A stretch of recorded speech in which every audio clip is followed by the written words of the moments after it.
صورت نہ کم ہو۔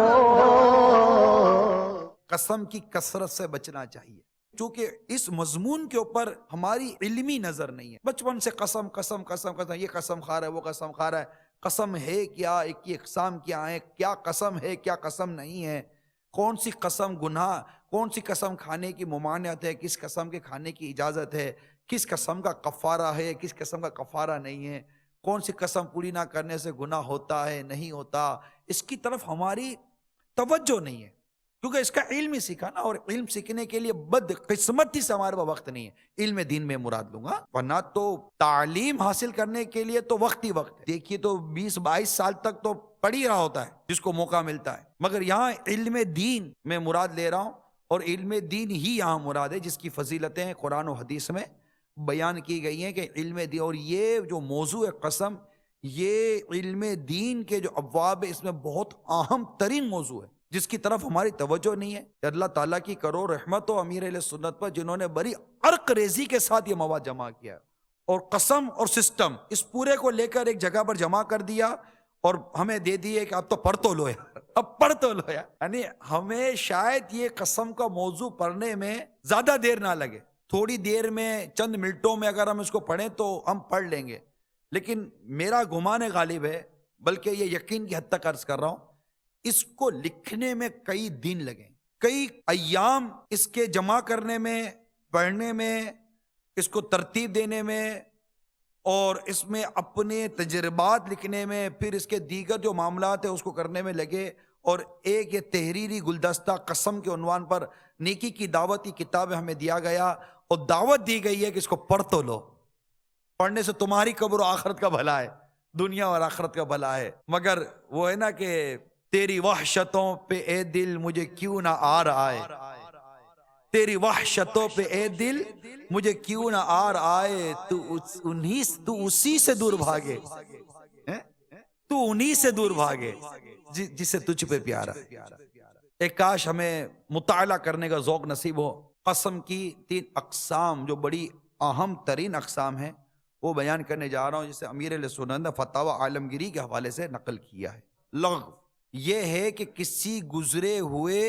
یا موجودہ امر یعنی معاملے پر اپنے خیال میں یعنی غلط فہمی کی وجہ سے صحیح جان کر قسم کھائے، اور در حقیقت وہ بات اس کے خلاف یعنی الٹ ہو۔ مثلا کسی نے قسم کھائی، اللہ عز و جل کی قسم زید گھر پر نہیں ہے، اور اس کی معلومات میں یہی تھا کہ زید گھر پر نہیں ہے، اور اس نے اپنے گمان میں سچی قسم کھائی تھی، مگر حقیقت میں زید گھر پر تھا، حقیقت میں زید گھر پر تھا، یہ قسم لغو کہلائے گی، یہ معاف ہے اور اس پر کفارہ نہیں۔ کتنی معلومات کی بات ہے، اپنے جھوٹا آدمی ہے، گھر پہ تھا پھر بھی جھوٹ بولتا ہے۔ یہ علم، کیونکہ ہر ایک کو علم نہیں ہے نا، تو اب میں نے کہا یار وہ گھر پر نہیں ہے، میں نے اپنی معلومات کے مطابق صحیح بات کہ اب گھر پر نکل آیا، تو اپنے بولے کہ جھوٹا، اب سننے والا اس بولنے والے کے اوپر کتنی تہمتیں باندھے گا، کتنی بدگمانیاں کرے گا، اس کی کتنی بہتان تراشی کرے گا، اس کے لیے کیسے کیسے گمان کرے گا، یہ تو الگ گناہوں کا سلسلہ ہے، اور بہت عجیب و غریب یہ معاملہ ہمارے یہاں ہوتا ہے، یعنی کہ یہ گمان بھی ہم نہیں کرتے کہ یار ہو سکتا ہے اس نے بیچارے کو غلط فہمی ہو گئی ہو، وہ گھر پہ تھا اور اس نے غلط فہمی میں کہہ دیا تھا کہ وہ گھر پر نہیں ہے۔ یہ تو کبھی ہمارے خیال میں آئے گا ہی نہیں نا، اس طرح تو کبھی ہماری سوچ جائے گی نہیں کہ کسی مسلمان کے لیے ہم کو اچھا گمان قائم کریں، حسن ظن قائم کریں کہ یار ٹھیک ہے یہ جو کہہ رہا ہے اس کو یاد نہیں ہے، جو اس کو یاد ہے یہ اسی پر قسم لے رہا ہے، کوئی درگزر، کوئی معافی، تو کوئی حسن ظن، یہاں مطلب ہمارے پاس چونکہ علم نہیں ہے نا، کہ ایک شخص قسم کھا کر کہہ رہا اللہ کی قسم زید گھر پر نہیں ہے، اور اس کی معلومات بھی یہی کہ زید گھر پر نہیں ہے، اور اس نے گمان میں سچی قسم کھائی تھی مگر حقیقت میں زید گھر پر تھا، یہ قسم لغو کہلائے گی، یہ معاف ہے، اس پر کفارہ بھی نہیں۔ اب دوسری غموس،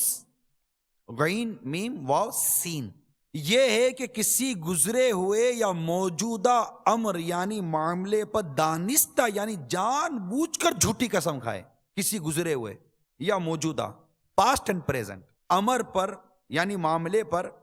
دانستہ یعنی جان بوجھ کر جھوٹی قسم کھائے۔ مثلا کسی نے قسم کھائی اللہ عز و جل کی قسم زید گھر پر ہے، اور وہ جانتا ہے کہ حقیقت میں زید گھر پر نہیں ہے، تو یہ قسم غموس کہلائے گی، یہ قسم کھانے والا صد گناہگار ہوا. استغفار و توبہ فرض ہے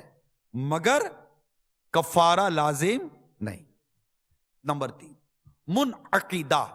میم نون عین قاف موٹا کا دال ہا. منعقدہ یہ ہے کہ آئندہ کے لیے قسم کھائی، فیوچر کے لیے قسم کھائی. مثلاً یوں کہا رب عز و جل کی قسم میں کل تمہارے گھر ضرور آؤں گا، مگر دوسرے دن نہ آیا تو قسم ٹوٹ گئی. اس سے کفارہ دینا پڑے گا اور بعض صورتوں میں گناہگار بھی ہوگا.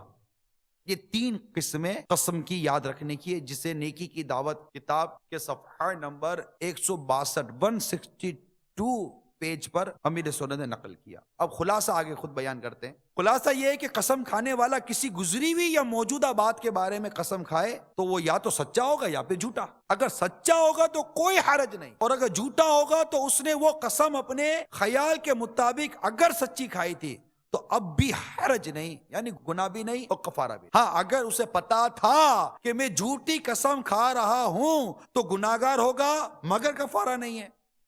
اور اس نے آئندہ کے لیے کسی کام کے کرنے یا نہ کرنے کی قسم کھائی تو اگر وہ قسم پوری کر دیتا ہے تو فبیہا، یعنی بہتر ہے، خوب بہتر، ورنہ کفارہ دینا ہوگا اور بعض صورتوں میں قسم توڑنے کی وجہ سے گناہگار بھی ہوگا. یہاں تک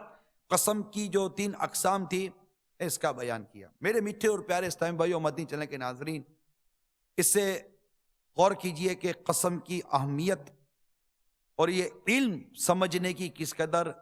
ہم سب کو حاجت ہے. میرے آثار کا صدقہ الہی میرا جذبہ کسی صورت نہ کم ہو